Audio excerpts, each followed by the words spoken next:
Quand souffle l'esprit. Roua, en hébreu, signifie le souffle, le vent, l'esprit. Roua a deux sens. Le premier sens, c'est le vent. À la Pentecôte, les apôtres ont entendu un bruit tel un violent coup de vent. Le vent répand la vie, il entraîne les graines, les semences, il purifie l'air et le renouvelle, il chasse les mauvaises odeurs. Pendant des siècles, les hommes ont navigué sur l'eau à la seule force du vent. Le vent n'est pas toujours ouragan, il peut être brise légère de printemps. Le deuxième sens de roua, c'est le souffle vital. La respiration de l'homme varie selon ses sentiments. La joie, la colère, la jalousie, tout cela en change le rythme. Le souffle, c'est la personnalité de chacun.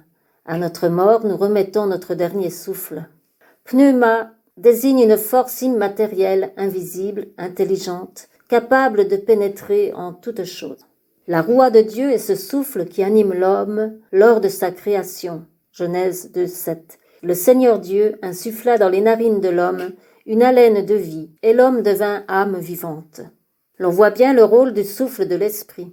De même, le psaume 104, verset 29 affirme « Tu retires leur souffle, ils expirent. Tu envoies ton souffle, ils sont créés.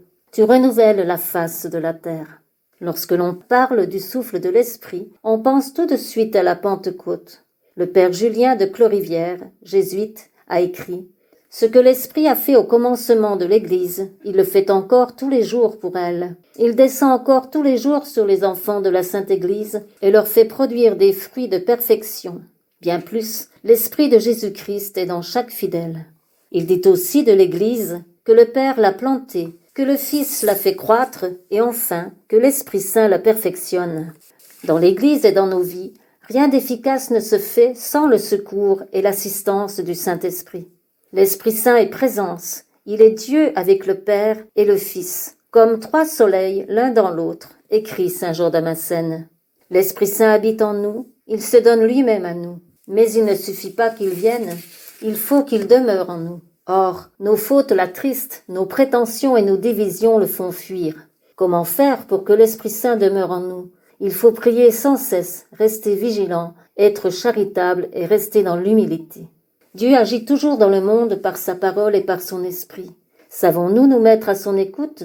Laissons-nous la parole de Dieu pénétrer lentement nos cœurs.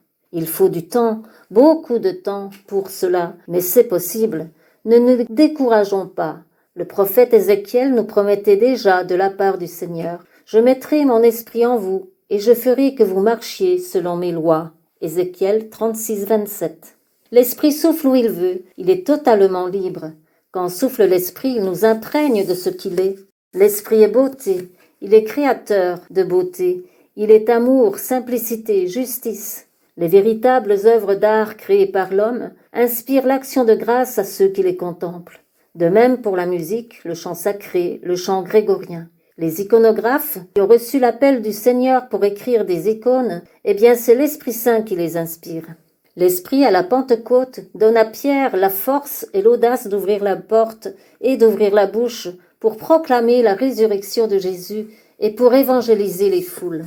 Désirons-nous que l'Esprit souffle sur nous? Oui, alors c'est simple, restons ouverts à son action, restons ouverts à sa présence, faisons des actions de foi en sa présence vivante et agissante, et prions, supplions-le de venir nous habiter.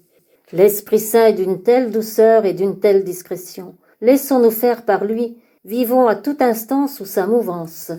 Chez les prophètes de l'Ancien Testament, le souffle de l'Esprit se manifeste par moments, brusquement.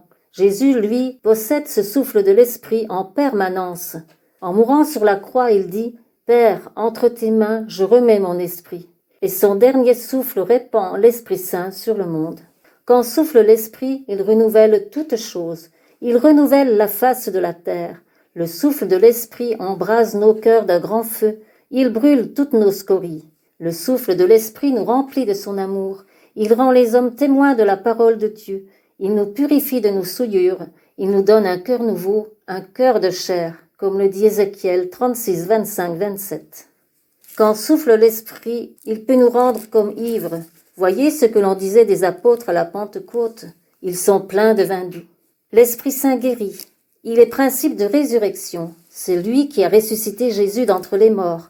Il nous enseigne ce qu'il faut dire en cas de persécution, Luc 12, 11, 12, mais aussi ce qu'il faut dire en toutes circonstances, comment agir, comment se comporter dans notre vie quotidienne. Il est comme un souffleur.